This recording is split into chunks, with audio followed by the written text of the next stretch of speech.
ಶುಭ ಸೂಚನೆ. ಇವತ್ತು ಇದು ಕಾಂಗ್ರೆಸ್ ಭದ್ರ ಬುನಾದಿ. ಎಲ್ಲಾ ಚುನಾವಣೆಗಳಲ್ಲಿ ಕೂಡ ಏನ್ ನ್ಯಾಷನಲ್ ಹೈವೇ ಇದೆ, ಈ ಕಡೆ ಬಂದ್ರೆ ಬೂತ್ಗಳಲ್ಲಿ ಓಟ್ಗಳು ಜಾಸ್ತಿ ಆಗಿರೋದು. ಅದೇ ರೀತಿ ಇವತ್ತು ಮುಂದಿನ ಚುನಾವಣೆಯಲ್ಲಿ ನಾರಾಯಣ ಅವರು ಸೋತಿರ್ಬೋದು. ಇವತ್ತು ಅವರೇ ನಮ್ಗೆ ಶಾಸಕರು. ನಮ್ಮ ಕೊತ್ತೂರು ಮಂಜಣ್ಣವರಿಗೆ ಒಂದು ಕಿವಿಮಾತು ಹೇಳ್ತೀವಿ. 2023ರಲ್ಲಿ ಕೂಡ ಎರಡು ಸಂಧಿಗೂ ಮಾತ್ರ ಬಂದಿದ್ರೆ ಸಾಕಾಗಿತ್ತು. ಕೊತ್ತೂರು ಮಂಜಣ್ಣವರು ಗೆಲ್ತಾ ಇದ್ರು. ಯಾಕಂದ್ರೆ ಇವತ್ತು ಇಡೀ ರಾಜ್ಯದಲ್ಲಿ, ಇಡೀ ದೇಶದಲ್ಲಿ ಯಾರಾದರೂ ಹೆಣ್ಣು ಮಕ್ಕಳಿಗೆ ಅಕೌಂಟ್ಗೆ 2,000 ಆಗ್ತಾ ಇರೋದು ಮೊದಲನೇ ಬಾರಿಗೆ ಈ ರಾಜ್ಯದ ಮುಖ್ಯಮಂತ್ರಿಯಾಗಿ, ಎರಡನೇ ಬಾರಿಗೆ ಮುಖ್ಯಮಂತ್ರಿಯಾಗಿ ಸಿದ್ದರಾಮಯ್ಯನವರು ಇವತ್ತು ಮಹಿಳೆಯರಿಗೆ ಹೆಚ್ಚಿನ ರೀತಿಯಲ್ಲಿ ಸಹಕಾರ ಕೊಡ್ತಾ ಇದ್ದಾರೆ. ಮಹಿಳೆಯರು ಇವತ್ತು ಈ ಕಾಂಗ್ರೆಸ್ ಪಕ್ಷದ ಮೇಲೆ ಆಶೀರ್ವಾದ ಮಾಡಬೇಕು, ಆಚಾರ್ಯನಿಗೂ ಆಶೀರ್ವಾದ ಮಾಡಬೇಕು. ಯಾಕಂದ್ರೆ ಇವತ್ತು ಸೋತರು ಕೂಡ ಅವ್ರ ಮನೆಯಲ್ಲಿಲ್ಲ, ಅವ್ರ ತಾಲೂಕಲ್ಲಿ ಉದ್ಯೋಗ ಮೇಳ ಆಗ್ಬೋದು, ಇಂಥ ಕಾರ್ಯಕ್ರಮಗಳನ್ನು ಅವರು ಮಾಡ್ತಾ ಇದ್ದಾರೆ. ತಾವೆಲ್ಲ ತಾಯಂದಿರು ಇವತ್ತು ನಾರಾಯಣ ಅವರಿಗೆ ಆಶೀರ್ವಾದ ಮಾಡಬೇಕು. ಕೊತ್ತೂರು ಮಂಜಣ್ಣ ನೇತೃತ್ವದಲ್ಲಿ ಇವತ್ತು ಕೊತ್ತೂರು ಮಂಜಣ್ಣ ಅನಿಲಣ್ಣ ಇವತ್ತು ಈ ಜಿಲ್ಲೆಯಲ್ಲಿ ಅವರ ಕಾರ್ಯಕ್ರಮಗಳು ಯಶಸ್ವಿಯಾಗ್ತಾ ಇದೆ. ತಾವೆಲ್ಲ ನಾರಾಯಣನಿಗೆ ಆಶೀರ್ವಾದ ಮಾಡಬೇಕು ಹೆಣ್ಮಕ್ಳು ಅಂತ ಹೇಳ್ತಾ, ಇವತ್ತು ಸಿದ್ದರಾಮಯ್ಯ ಮತ್ತು DK ಶಿವಕುಮಾರ್ ಅವರು ಹೆಚ್ಚಿನ ರೀತಿಯಲ್ಲಿ ನಿಮ್ಮ ಹೆಣ್ಮಕ್ಳಿಗೆ ಅವಕಾಶ ಮಾಡಿಕೊಟ್ಟಿದ್ದಾರೆ. ತಾವೆಲ್ಲ ತಾಯಂದಿರು ನಾರಾಯಣನಿಗೆ ಆಶೀರ್ವಾದ ಮಾಡಬೇಕು ಅಂತ ಹೇಳ್ತಾ ಹೆಣ್ಮಕ್ಳು ಶುಭಾಶಯಗಳು. ಇವತ್ತು ಈ ಕಾರ್ಯಕ್ರಮವನ್ನು ಆಯೋಜನೆ ಮಾಡಬೇಕಂದ್ರೆ ನಮ್ಮ ತಾಯ್ಲೂರು, ಎಮ್ಮೆನತ್ತ, ಮೋತುಪಲ್ಲಿ, ದೂರುಪಲ್ಲಿ ಪಂಚಾಯಿತಿ 4 ಪಂಚಾಯಿತಿಗೆ ಕಾರ್ಯಕ್ರಮವನ್ನು ಆಯೋಜನೆ ಮಾಡಿದ್ದಾರೆ. ಈ ಕಾರ್ಯಕ್ರಮದ ರೂವಾರಿಗಳು ನಮ್ಮ ಜನ, ನಮ್ಮ ಮನಸ್ಸು, ನಮ್ಮ ಕುಟುಂಬ, ನಮ್ಮ ಅಕ್ಕ ತಂಗಿಯರು, ನಮ್ಮ ಅಣ್ಣ ತಮ್ಮಂದಿರು ಎಲ್ಲರೂ ನಾವು ಯಾವತ್ತೂ ಚೆನ್ನಾಗಿರ್ಬೇಕು ಅಂತ ಉದ್ದೇಶ ಮಾಡಿಕೊಂಡು ಈ ಕಾರ್ಯಕ್ರಮವನ್ನು ಆಯೋಜನೆಗೆ ತಂದಿರ್ತಕ್ಕಂಥ ನಾನು ಮುಖ್ಯವಾಗಿ ನಮ್ಮ 2023 ಕಾಂಗ್ರೆಸ್ ಅಭ್ಯರ್ಥಿ ಅಂತ ಆದಿನಾರಾಯಣನ್ ಅವರಿಗೆ ನಾನು ತುಂಬಾ ಹೃದಯದ ಧನ್ಯವಾದಗಳನ್ನು ತಿಳಿಸ್ತೀನಿ. ಯಾವಾಗಲೂ ನಿಮ್ ಜೊತೆನಲ್ಲಿ ನಾವು ನಿಮ್ ಕೈ ಹಿಡ್ಕೊಂಡಿರ್ತೀವಿ. ನೀವೇನ್ ಟೆನ್ಷನ್ ತಗೋಬೇಕಾಗಿಲ್ಲ, ಆರಾಮಾಗಿರ್ಬೋದು ನೀವು. ಅದೇ ರೀತಿ ಇವತ್ತು ಈ ಕಾರ್ಯಕ್ರಮದಲ್ಲಿ ಭಾಗವಹಿಸಿರ್ತಕ್ಕಂಥ ನಮ್ಮ ಬ್ಲಾಕ್ ಕಾಂಗ್ರೆಸ್ ಅಧ್ಯಕ್ಷ ಆದಂತ ಹಮಾನನ್ ಅವರು ಇದ್ದಾರೆ. ಅದೇ ನಮ್ಮ ನೀಲ್ಕಂಠನ್ ಅವರು ಇವತ್ತು ನಮ್ಮ ಜೊತೆಲಿ ಇಲ್ಲ, ಆದ್ರೂ ನಾವು ಅವ್ರನ್ನ ನೆನ್ಸ್ಕೋಬೇಕಾಗ್ತದೆ. ಯಾಕಂದ್ರೆ ಅವರು ಬ್ಲಾಕ್ ಕಾಂಗ್ರೆಸ್ ಅಧ್ಯಕ್ಷರೇ. ಅವರು ಇನ್ನ ಯಾರು ಬೇರೆಯವ್ರು ಮಾಡ್ತಾ ಇರೋದ್ರಿಂದ ಈಗಲೂ ಅಧ್ಯಕ್ಷ ಅವರೇ. ನೀಲ್ಕಂಠನ್ ಅವ್ರನ್ನ ನಾವು ನೆನ್ಸ್ಕೋಬೇಕಾಗ್ತದೆ. ಇವತ್ತು ಅವ್ರಿಗೂ ನಾನು ಆತ್ಮಕ್ಕೆ ಶಾಂತಿ ಸಿಗ್ಲಿ ಅಂತ ಹೇಳ್ತೀನಿ. ಅದೇ ನಮ್ಮ ರಾಮಲಿಂಗಾರೆಡ್ಡಿ ಅವರು, ಹಿರಿಯರು ರಾಮಲಿಂಗಾರೆಡ್ಡಿ ಅವರು ಇದ್ದಾರೆ. ಆಮೇಲೆ ನಮ್ಮ ಶಿವಣ್ಣನವರು, ಹಲಮೂರು ಶಿವಣ್ಣನವರು ಇದ್ದಾರೆ. ಅದೇ ರೀತಿಯಲ್ಲಿ ನಮ್ಮ MLC ಆದಂತ ಅನಿಲಣ್ಣ ಅವರಿದ್ದಾರೆ, ಕಾರ್ಗಿಲ್ ವೆಂಕಟೇಶ್ ಅವರಿದ್ದಾರೆ. ಆಮೇಲೆ ನಮ್ಮ ಚಿಕ್ಕಪ್ಪ ಅವರಿದ್ದಾರೆ, ಗುಂಡ್ನಳ್ಳಿ ಮಂಜಣ್ಣ ಅವರಿದ್ದಾರೆ. ಎಲ್ಲ ನಮ್ಮ CPM ಗೋಪಾಲ್ ಇದೆ, ಕಾಂಗ್ರೆಸ್ ಗೋಪಾಲಣ್ಣ. ಆಮೇಲೆ ನಮ್ಮ ಹೆಂಟ್ರಾಮಣ್ಣ, ಆಮೇಲೆ ನಮ್ಮ ಹೊರಳ್ಳಿ ವೆಂಕಟೇಶಣ್ಣ ಅವರು, ನಮ್ಮ ಸುಭಾಷ್ ಗೌಡ್ರು ಎಲ್ಲರೂ ಇದಾರಪ್ಪ. ಎಲ್ಲರಿಗೂ ನಮ್ಮ ರಾಜಣ್ಣನಿಗೆ, ಎಲ್ಲರಿಗೂ, ಎಲ್ಲ ಸಂಸ್ಥೆಯ ಎಲ್ಲ ಯೂತ್ ಕಾಂಗ್ರೆಸ್, ಮೇಜರ್ ಕಾಂಗ್ರೆಸ್, ಮಹಿಳಾ ಕಾಂಗ್ರೆಸ್ ಎಲ್ಲರಿಗೂ ನಾನು ಹೃದಯಪೂರ್ವಕ ಧನ್ಯವಾದಗಳನ್ನ ತಿಳಿಸ್ತೀನಿ.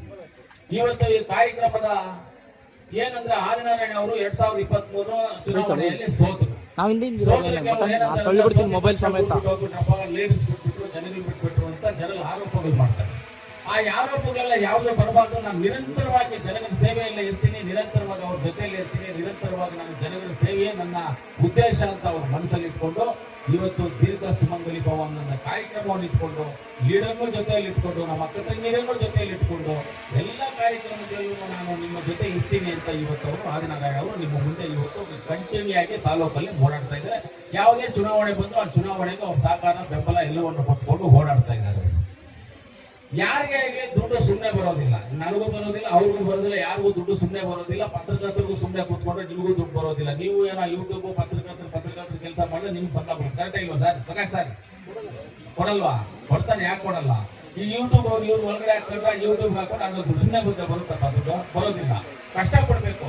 ಅದೇ ರೀತಿ ನಮ್ಮ ಆದಿನಾರಾಯಣ ಅವರು ಅಷ್ಟೇ, ಅವರ ಸ್ವಂತ ದುಡಿಮೆಯಿಂದ ಸ್ವಂತ ಕಷ್ಟಪಟ್ಟು ಯಾವುದೇ ಜನಗಳ ಆಸೆ ಇಲ್ಲದೆ, ಜನಗಳ ಕಡೆಯಿಂದ ಏನು ತಗೊಳ್ದೆ, ಜನಗಳ ಕಡೆಯಿಂದ ಯಾವುದು ಏನು ಇದು ಮಾಡ್ಕೊಳ್ದೆ ಅವ್ರ ಸ್ವಂತ ವೆಚ್ಚದಲ್ಲಿ ಇವತ್ತು ಈ ಕಾರ್ಯಕ್ರಮಗಳನ್ನು ಮಾಡ್ಕೊಂಡು ಬರ್ತಾ ಇದ್ದಾರೆ. ಅದಕ್ಕೆ ನಾನು ಈ ತಾಯಿನಲ್ಲಿ ಎಲ್ಲರಿಗೂ ನಾನು ಮನವಿ ಮಾಡ್ತೇನೆ, ನೀವು ಅವ್ರ ಆಶೀರ್ವಾದ ಇರ್ಬೇಕು. ಯಾವತ್ತು ನಿಮ್ಮ ಕೈ ಆಶೀರ್ವಾದ ಅವ್ರ ಇರಬೇಕು ಅಂತ ನಾನು ನಿಮ್ಮಲ್ಲಿ ಬೇಡ್ಕೊಳ್ತೀನಿ. ಖಂಡಿತವಾಗ್ಲೂ ಯಾವತ್ತು ಈ ತಾಲೂಕಿಗೆ ಸೇವೆ ಮಾಡೋದಕ್ಕೆ ನಾವೆಲ್ಲರೂ ನಿಮ್ಮ ಜೊತೆಯಲ್ಲಿ ಇರ್ತೇವೆ. ಇವತ್ತರಿಂದ 2004ರಿಂದ ಇವತ್ತರೆಗೂ ನಿರಂತರವಾಗಿ ನಾವು ಈ ತಾಲೂಕಿನ ಸೇವೆ ಮಾಡ್ತಾ ಇದ್ದೀವಿ. ನಾನು ಸೇವೆ ಮಾಡ್ಕೊಂಡು ಬರ್ತಾ ಇದ್ದೆ. ನಾನು ಕೋಲಾರಲ್ಲಿ ಎತ್ತಲ್ಲಿ ಇವಾಗ ಕಂಟಿನ್ಯೂ ಆಗಿ ನಮ್ಮ ಆದಿನಾರಾಯಣ ಅವರು ಬಂದಿದ್ದಾರೆ. ಅದ್ರ ಜೊತೆಗೆ ಇವಾಗ ಕಂಟಿನ್ಯೂಟಿನಲ್ಲಿ ಅದ್ರ ಜೊತೆಗೆ ನಮ್ಮ ಅಂಜು ಬಾಸ್ ಒಬ್ಬರು ಸೇರ್ಕೊಂಡಿದ್ದಾರೆ ನಮ್ಮ ಜೊತೆನಲ್ಲಿ. ಅಂಜು ಬಾಸ್ ಇವತ್ತು ಎಲ್ಲಾ ಜಾಗದಲ್ಲೂ ಸೇವೆಗಳು ಮಾಡ್ಕೊಂಡು ಬರ್ತಾ ಇದ್ದಾರೆ. ಅವ್ರ ಪಾಟಿಗೆ ಅವ್ರು ಸೇವೆ ಮಾಡ್ಕೊಂಡು ಬರ್ತಾ ಇದ್ದಾರೆ. ಆದ್ರೆ ಇವತ್ತು ನಾನು ಎಲ್ಲರಲ್ಲಿ ತಾಲೂಕಿನ ಜನರಲ್ಲಿ ಮಾತ್ರ ಬೇಡ್ಕೊಳ್ಳೋದೊಂದೇ, ಅಭಿವೃದ್ಧಿ ಆಗ್ಬೇಕು ತಾಲೂಕು. ನೀವೆಲ್ಲರೂ ಒಮ್ಮತದಿಂದ ಇರಬೇಕು, ನೀವೆಲ್ಲರೂ ಆಶೀರ್ವಾದ ಮಾಡಬೇಕು. ಯಾವತ್ತು ಆಶೀರ್ವಾದ ಮಾಡಿದ್ರೆ ಆವತ್ತೇ ಅಭಿವೃದ್ಧಿ ಆಗೋದಕ್ಕೆ ಒಳ್ಳೆ ಇದಾಗುತ್ತೆ. ಅದೇ ಈ ಸಲ ಏನಾದ್ರು ಆದಿನಾರಾಯಣ ಅವ್ರು ಗೆದ್ದಿದ್ರೆ ಇವತ್ತು ಯಾವ ರೀತಿಯಲ್ಲಿ ಅಭಿವೃದ್ಧಿ ಆಗೋದು ಅಂತ ನೀವೆಲ್ಲ ನೆನ್ಸ್ಕೊಳ್ಳಿ. ನೀವೆಲ್ಲ ನೆನ್ಸ್ಕೊಂಡು ಹೋಗಿ. ನೀವೆಲ್ಲ ನೆನ್ಸ್ಕೊಂಡ್ರೆ ಗೊತ್ತಾಗುತ್ತೆ ನಿಮಗೆಲ್ಲ ಯಾವ ರೀತಿಯಲ್ಲಿ ಹಾಕ್ಬೋದು ಅಂತ. ನನ್ನ ಸಪೋರ್ಟು, ನಮ್ಮ ನಜೀರ್ ಅಣ್ಣ ಸಪೋರ್ಟು, ಸುರೇಶ್ ಅಣ್ಣ ಸಪೋರ್ಟು, ಈ ಕಡೆ ನಮ್ಮ ಕೃಷ್ಣ ಬೈರೇಗೌಡರು, ಅನಿಲ್ ಅಣ್ಣ ಅವರು, ನಾವೆಲ್ಲರೂ ಜೊತೆಗಿದ್ದು ಯಾವ ರೀತಿ ಇರ್ಬೇಕಂದ್ರೆ ಅದೇ ತರ ಒಳ್ಳೆ ಶಕ್ತಿವಂತರಾಗಿ ಇರ್ತಾ ಇದ್ವಿ ನಾವು. ಆದ್ರೂ ಪರವಾಗಿಲ್ಲ, ಹಂಗಂತ ಆದಿನಾರಾಯಣನವರು ಜಾಗ ಬಿಡದೆ ಅವರು ಬಂದು ನಿಮ್ ಜೊತೆಯಲ್ಲಿ ನಮ್ಗೆ ಜನ ಓಟ್ ಹಾಕಿದ್ರೆ ಇವ್ರ ಜೊತೆ ಯಾವತ್ತೂ ನಾವು ಇರಬೇಕು ಅಂತ ಇವತ್ತು ನಿಮ್ಮೆಲ್ಲರ ಜೊತೆ ಇದ್ದಾರೆ. ನಿಮ್ಮೆಲ್ಲರ ಜೊತೆ ನಿಮ್ಮ ಸೇವೆಗಾಗಿ ಇವತ್ತು ಡೈಲಿ ಓಡಾಡ್ಕೊಂಡಿದ್ದಾರೆ. ಇದೆಲ್ಲ ಅವ್ರ ಸ್ವಂತ ದುಡಿಮೆಯಲ್ಲಿ ಅವ್ರು ಕಷ್ಟಪಟ್ಟಿರುವಂತ ದುಡ್ಡಲ್ಲಿ ಅವರು ಈ ಕಾರ್ಯಕ್ರಮಕ್ಕೆಲ್ಲ ಮಾಡ್ಕೊಂಡು ಬರ್ತಾ ಇರೋದು. ಯಾಕಂದ್ರೆ ನಮ್ಮ ಹೆಣ್ಮಕ್ಳು ಚೆನ್ನಾಗಿರ್ಬೇಕು. ನಾವು ಅವ್ರು ಓಟ್ ಹಾಕಿದ್ದಾರೆ, ನನ್ನನ್ನು ಗೌರವಿಸಿದ್ದಾರೆ. ಆದ್ರಿಂದ ಓಟ್ ಹಾಕಿರೋರು ಬೇರೆ, ಓಟ್ ಹಾಕದೇ ಇರೋರು ಬೇರೆ ಅಂತ ಯಾವತ್ತೂ ನೆನ್ಸ್ಕೊಳ್ದೆ ಎಲ್ಲರೂ ಒಂದೇ ನಾವು ಅಂತ ತಿಳ್ಕೊಂಡು ಇವತ್ತು ನಿಮ್ಮೆಲ್ಲರ ಜೊತೆ ಅವ್ರ ಕಾರ್ಯಕ್ರಮ ಮಾಡ್ಕೊಂಡು ಬರ್ತಾ ಇದ್ದಾರೆ. ಅದೇ ರೀತಿ ಕಾರ್ಯಕ್ರಮ ಹಿಂಗೆ ಕಂಟಿನ್ಯೂ ಆಗ್ಲಿ. ನೆಕ್ಸ್ಟ್ ನವೆಂಬರ್ ಅಲ್ಲಿ ಜಿಲ್ಲಾ ಪಂಚಾಯತಿ, ತಾಲೂಕ್ ಪಂಚಾಯತಿ ಬರುವಂತ ಸೂಚನೆಗಳಿದಾವೆ. ಆಮೇಲೆ ಜನವರಿನಲ್ಲಿ ಗ್ರಾಮ ಪಂಚಾಯತಿ ಎಲೆಕ್ಷನ್, ಗ್ರಾಮ ಪಂಚಾಯತಿ ಆಮೇಲೆ ಮುನ್ಸಿಪಾಲಿಟಿ ಎಲೆಕ್ಷನ್ಸ್ ಬರುವಂತ ಸೂಚನೆಗಳಿದಾವೆ. ಅದರಿಂದ ಈ ಕಾರ್ಯಕ್ರಮ ಅತಿ ವೇಗವಾಗಿ ಎಲ್ಲಾ ಕಡೆ ಇದನ್ನ ಮಾಡಬೇಕು ಅಂತ ನಿಮ್ಮೆಲ್ಲರಲ್ಲಿ ಕೇಳ್ಕೊಳ್ತಾ, ಇನ್ನೂ ಒಂದ್ಸಲಿ ಮುಳಬಾಗಿಲು ತಾಲೂಕು ಜನರ ಪರವಾಗಿ, ವೇದಿಕೆ ಮೇಲೆ ಇರ್ತಕ್ಕಂಥ ಎಲ್ಲ ನಮ್ಮ ಹಿರಿಯರ ಪರವಾಗಿ ಆದಿನಾರಾಯಣನವರು, ಅವ್ರ ಕುಟುಂಬಕ್ಕೆ, ಅವ್ರ ಶ್ರೀಮತಿ ಅವರಿಗೆ ಎಲ್ಲರಿಗೂ ದೇವರು ಆಯುಷ್, ಆರೋಗ್ಯ, ಐಶ್ವರ್ಯ ಎಲ್ಲವನ್ನು ಕೊಟ್ಟು ಅವ್ರನ್ನ ಒಳ್ಳೆ ರೀತಿಯಲ್ಲಿ ಅವ್ರ ಆಶೀರ್ವಾದ, ದೇವರ ಆಶೀರ್ವಾದ ಇರಲಿ, ನಿಮ್ಮ ಆಶೀರ್ವಾದ ಇರಲಿ ಅಂತ ನಮಗೆ ಏನೇ ಆದ್ರೂ ಕಾಂಗ್ರೆಸ್ ಪಕ್ಷದ ಮುಳಬಾಗಿಲು ತಾಲೂಕಲ್ಲಿ ನಾಯಕರು ಅಂದ್ರೆ ನಮ್ಮ ಆದಿನಾರಾಯಣ ಅವರೇ ನಮ್ಮ ನಾಯಕ. ಕಾಂಗ್ರೆಸ್ ಪಕ್ಷಕ್ಕೆ ಮುಳಬಾಗಿಲು ತಾಲೂಕಲ್ಲಿ ನಾನು ಮೊದಲು ಮಾಜಿ ಶಾಸನ ಆಗಿರ್ಬೋದು ಈ ಊರಲ್ಲಿ, ಇವತ್ತು ಹಾಲಿ ಶಾಸನಾಗಿ ಕೋಲಾರಲ್ಲಿ ಇರ್ಬೋದು. ಕಾಂಗ್ರೆಸ್ ಪಕ್ಷದಲ್ಲಿ ಯಾವುದೇ ತೀರ್ಮಾನ ಆಗ್ಬೇಕಂದ್ರು ಅವರೇ ನಮ್ಮ ನಾಯಕರು ಅಂತ ಹೇಳ್ತಾರೆ. ಕಾಂಗ್ರೆಸ್ ಪಕ್ಷದಲ್ಲಿ ಆ ಸಿದ್ಧಾಂತ ಇದೆ. ಏನಂದ್ರೆ ಯಾರಾದ್ರೂ ಸೋತಿದ್ರೆ ಅದು ಯಾವುದೇ ಕೆಲಸ ಕಾರ್ಯಗಳಾಗಬೇಕು ಅಂದ್ರೆ ಅವ್ರ ಮುಖಾಂತರವಾಗಿ ಎಲ್ಲವನ್ನು ಮಾಡ್ತಾರೆ. ಕಾಂಗ್ರೆಸ್ ಪಕ್ಷದಲ್ಲಿ ಆ ಸಿದ್ಧಾಂತಗಳು ಇದಾವೆ. ಅದರಿಂದ ನಮ್ಮ ನಾಯಕರು ಅವರೇ. ಅವ್ರು ಈ ತಾಲೂಕಿನ ಮುಂದಿನ ದಿನಗಳಲ್ಲಿ ಅವರು 2028ಗೆ ನಿಮ್ಮೆಲ್ಲರ ಮುಂದೆ ಚುನಾವಣೆ ಸ್ಪರ್ಧಕ್ಕೂ ರೆಡಿಯಾಗಿದ್ದಾರೆ. ಅವರ ಮುಂದೇನು ಬರ್ತಾರೆ. ಯಾವತ್ತು ನೀವು ಆ ಆಶೀರ್ವಾದವನ್ನು ಮಾಡಬೇಕು ಅಂತ ನಿಮ್ಮೆಲ್ಲರಲ್ಲಿ ಕೇಳ್ಕೊಳ್ತಾ, ನಮ್ಮೆಲ್ಲ ಮಹಿಳೆಯರಿಗೆ ನಾನು ಇನ್ನೂ ಒಂದ್ಸರಿ ಧನ್ಯವಾದಗಳು. ಸ್ವಲ್ಪ ಲೇಟ್ ಆಗಿದೆ, ಲೇಟ್ ಆದ್ರೂ ಪರವಾಗಿಲ್ಲ. 1 ವರ್ಷದಿಂದ ಇವಾಗ ನಾವು ಆದಿನಾರಾಯಣನವರು ಸೋತ್ 2 ವರ್ಷ ಆಯ್ತು. 2 ವರ್ಷದಿಂದ ಸುತ್ತಾಡ್ಕೊಂಡೇ ಇದಾರಲ್ಲ, ನಿಮ್ಗೋಸ್ಕರ ಓಡಾಡ್ತಾನೆ ಇದಾರಲ್ಲ. ಈ ಸೀರೆಗಳು ತರೋಕೋಸ್ಕರ ಒಂದು 10 ಸಲ ಫ್ಲೈಟ್ ಅಲ್ಲಿ ಹೋಗಿರ್ತಾರೆ, ರಾಜಸ್ಥಾನಿಗೆ 10 ಸಲ ಹೋಗಿರ್ತಾರೆ, ಸೂರತ್ಗೆ ಒಂದು 10 ಸಲ ಹೋಗಿರ್ತಾರೆ ಅವರು. ಅದರಿಂದ ಇವತ್ತಿನ ಸ್ವಲ್ಪ 2-3 ಲೇಟ್ ಆಗಿರ್ಬೋದು. ನಮ್ಮ ಹೆಣ್ಮಕ್ಳು, ಮುಳುಬಾಗಿಲು ಹೆಣ್ಮಕ್ಳಿಗೆ ಅಂದ್ರೆ ಅಡ್ಜಸ್ಟ್ ಮಾಡ್ಕೊಳ್ತಾರೆ. ಕಷ್ಟ ಆದ್ರೂ ಆಯ್ತಣ್ಣ ಸರಿನಾ ಅಂತ ಹೇಳ್ತಾರೆ. ಅದರಿಂದ ಈ ಕಾರ್ಯಕ್ರಮವನ್ನ ಸಂತೋಷವಾಗಿ ಎಲ್ಲ ಕುತ್ಕೊಂಡು ಜಾಗದಲ್ಲಿ ಕುತ್ಕೊಂಡು ಈ ಕಾರ್ಯಕ್ರಮವನ್ನ ಮುಗಿಸಿ ಅವ್ರಿಗೆ ಆಶೀರ್ವಾದ ಮಾಡಿ ತಾವು ಮನೆಗಳಿಗೆ ಹೊರಡಬೇಕು ಅನ್ನೋದು ನನ್ನ ಆಸೆ ಆಗಿದೆ. ಇನ್ನೂ ಒಂದ್ಸಲಿ ಅವರಿಗೆ ನಾನು ಹೃದಯಪೂರ್ವಕ ಆದಿನಾರಾಯಣ ಅವ್ರಿಗೆ, ಅವ್ರ ಕುಟುಂಬಕ್ಕೆ ಧನ್ಯವಾದಗಳ ಮೇಲೆ ನನ್ನ ಮಾತನ್ನು ಮುಗಿಸ್ತೀನಿ. ಜೈ ಹಿಂದ್, ಜೈ ಕರ್ನಾಟಕ.